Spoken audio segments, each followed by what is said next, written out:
ujumbe wake jioni ya siku ya leo.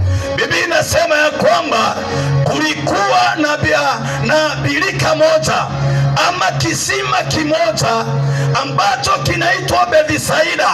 Bwana Yesu asifiwe. Na katika kile kisima kulikuwa na malango 5, na katika yale malango kuna watu wagonjwa walikuwa wanaingia pale kwenye kile kisima ili wakiwa wanalala pale.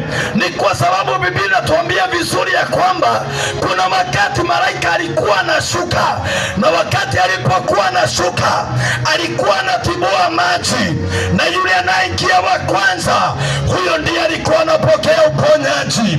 Kwa hivyo wakati ule msaada wa uponyaji ulikuwa unapatikana wakati mmoja tu, sio nyakati zote.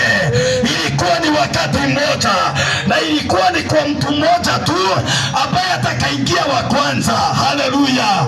Biblia inatuambia kwamba kulikuwa na watu wagonjwa wa kila aina walikuwa wanalala mahali pale. Halo, watu wa Kehuguro. Biblia inatuambia kwamba ni yule ambaye alikuwa na uwezo, akikimbia aingie wa kwanza anapokea uponyaji. Biblia imetuambia kulikuwa na mzee ambaye alikuwa